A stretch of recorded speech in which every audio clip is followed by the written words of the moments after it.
Bonjour les amis, alors, on est dimanche, on retrouve l'évangile de Marc, qui en fait, voilà, va être avec nous pour l'ensemble des dimanches. Je vous rappelle que l'évangile de Marc, c'est le premier des 4 évangiles, donc on va voir que des fois l'écriture est un peu sommaire.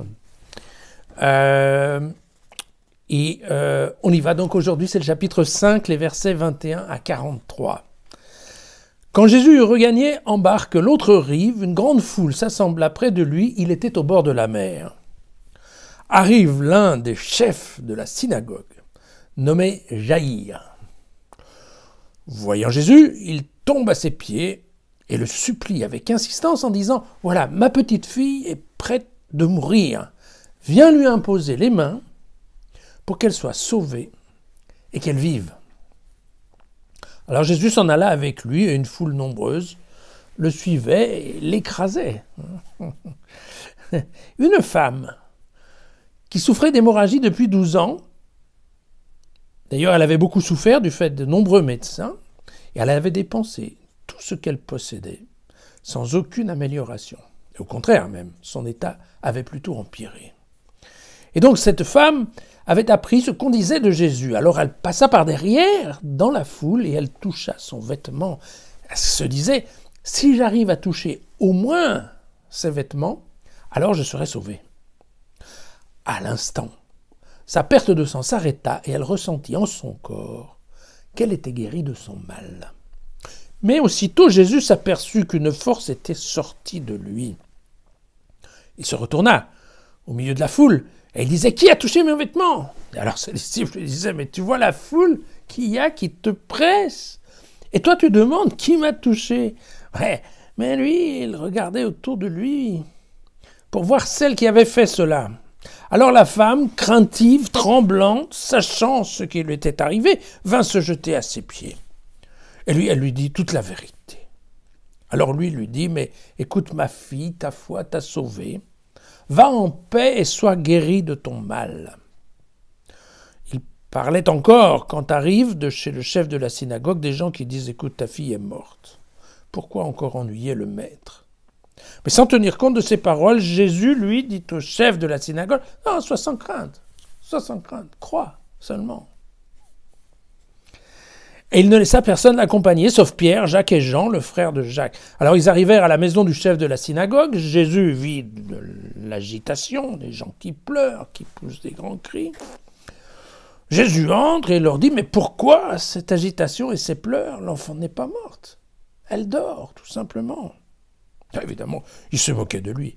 Mais il met tout le monde dehors et prend avec lui le père et la mère de l'enfant et ceux qui l'avaient accompagné. Il entre là où se trouvait l'enfant, il lui prend la main et lui dit « Talita koum », ce qui veut dire « Fillette, je te le dis, réveille-toi ». Et aussitôt, la fillette se leva et se mit à marcher, car elle avait 12 ans. Sur le coup, ils furent tout bouleversés. Et Jésus leur fit de vives recommandations pour que personne ne le sache, et il leur dit aussi de donner à manger à la fillette. Voilà. Alors vous voyez, aujourd'hui, on a 2 miracles pour le prix d'un, puisqu'on a l'histoire de la vieille dame qui vient s'inclure dans la parabole de la fille du chef de la synagogue. Voilà. Alors, qu'est-ce qui peut relier, en fait, ces deux miracles, en fait, une structure littéraire qu'on appelle en sandwich? Eh bien, en fait, c'est le 12. C'est le chiffre 12. Pourquoi? Parce que vous avez compris que voilà, la femme souffre de problèmes sanguins depuis 12 ans. Et vous voyez que la jeune fille, elle, a 12 ans. Et qu'à partir de 12 ans, on considère qu'en effet, une jeune fille, c'est ce qu'est d'avoir des règles, n'est-ce pas? Voilà. Alors, concernant cette dame qu'on appelle assez souvent l'hémorroïs, une femme qui a des pertes de sang, on n'a pas beaucoup de détails sur sa maladie d'ailleurs. On ne sait pas si c'est qu'elle a des pertes énormes ou si c'est qu'elle a un écoulement en permanence. Bon. Ce qui est certain, et c'est pour ça que c'est pas très important, ce qui est certain, c'est que cette femme, en fait, souffre plus d'un mal social que d'un mal physique. Pourquoi ? Eh bien, tout simplement, si vous allez lire le Lévitique, et si ça se trouve au chapitre 15, dans les versets 19-30, vous avez toutes les recommandations, les obligations qui touchent, en fait, les femmes durant leur période de règles. Et vous allez voir que c'est pesant. C'est pesant car elles sont considérées comme impures. D'ailleurs, en général, le Lévitique et la Bible considèrent que tout ce qui est les écoulements, globalement, du corps humain, sont des choses impures. D'accord ? Et donc, non seulement la femme est impure durant la période de ses règles, mais en plus, il lui faut, en tout cas, une semaine pour qu'elle récupère après les règles. Et puis, il faudra bien entendu qu'elle paye 1 ou 2 moineaux en sacrifice pour qu'elle passe de l'état d'impureté à l'état de pureté. Et donc, vous voyez que si vous tombez sur une femme qui a des règles longues, et si on rajoute en plus la semaine pour la pureté, vous vous rendez compte que cette personne, en fait, est impure en permanence. Et les impurs chez les Juifs, ça veut bien dire que vous êtes complètement mis au banc de la société. Donc non seulement vous n'avez pas de relation avec votre mari ou votre famille, mais en plus de ça, normalement, vous n'êtes pas supposé être au contact des autres, des gens purs. Donc cette femme, en fait, est une femme qui est traitée exactement comme on verra dans d'autres passages de l'Évangile, comme un lépreux, tout simplement. D'accord ?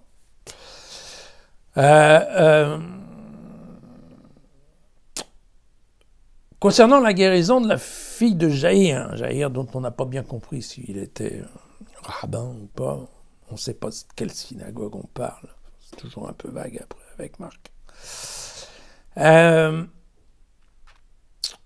Matthieu et Luc reprennent également ce passage. Et c'est un passage en fait qui est assez proche de la résurrection de Lazare chez Jean. Vous avez à peu près les mêmes choses, à savoir quelqu'un vient chercher Jésus, Jésus se déplace, voilà, il est touché par le malheur des gens, il parle aux morts. Il parle aux morts et en fait, voilà, la résurrection se passe. Et derrière, il donne un conseil. Vous voyez, dans ce cas-là, il dit « Faites manger la petite fille. » Et vous savez qu'avec Lazare, il dira « Aidez-le à enlever les liens, les bandelettes. » Donc c'est en fait assez pratique comme conseil. D'ailleurs, je vous rappelle que chez Jean, il y aura le second signe de Cana, si je me souviens bien, dans lequel, effectivement, on verra bien que Lazare est à table. Donc vous voyez que manger, effectivement, permet de vérifier que la résurrection a bien eu lieu et qu'elle s'est maintenue dans le temps, que c'est pas juste, voilà, le mort se réveille et puis après on ne sait pas trop ce qui se passe, donc peut-être que 2 jours après on n'en parle plus. Mais non, vous voyez là, il y a typiquement cette notion de temps. Si on compare, voilà, non, je suis un peu trompé parce que Lazare à table, c'est quand on parle de l'onction à Béthanie. Donc, vous savez, le parfum qui est versé sur les pieds de Jésus. Alors, non, on peut aussi comparer en effet le second signe de Cana, qui est chez Jean l'agression du fils de l'officier royal, qui est aussi assez proche un peu de ça.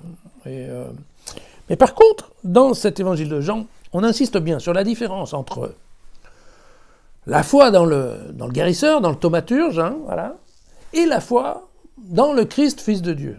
Ouais, je ne sais pas si vous vous souvenez, mais typiquement, cet officier royal, il vient trouver Jésus parce qu'il a la foi. On lui a dit que Jésus faisait des trucs formidables. Et donc, il a vraiment la foi dans le guérisseur. Et puis après, c'est quand on va lui dire que c'est exactement à l'heure où Jésus a dit, voilà, ok, ton fils est sauvé. Alors, c'est en comparant les heures qu'à ce moment-là, d'accord, l'officier royal va se mettre à croire dans la divinité de Jésus. D'accord ? Et vous savez, l'évangile de Jean, on dira, en plus, toute la maisonnée va se mettre à croire aussi. D'accord ? Et donc, là,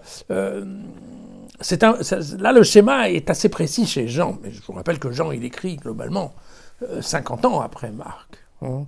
Marc ne rentre pas dans ce genre de détails. Marc, il n'hésite pas à prendre en fait une fable populaire, hein, parce que, écoutez, cette histoire de bonne femme qui touche le manteau pour être guérie, Jésus qui sent une énergie qui passe, enfin bon, tout ça n'est pas très sérieux en fait. Hein. Et il n'hésite pas, Marc, à utiliser une fable populaire et à l'intégrer dans son récit. Je vous rappelle que le récit de Marc, c'est de se dire qui est cet homme-là. Et donc, vous voyez que ça fait partie, qu'on le veuille ou pas, de la description. Voilà. Que va nous glisser Marc pour qu'on se dise qu'effectivement, Jésus, c'est quand même pas quelqu'un comme les autres. Voilà, hein, c'est ça l'idée. Voilà. À demain.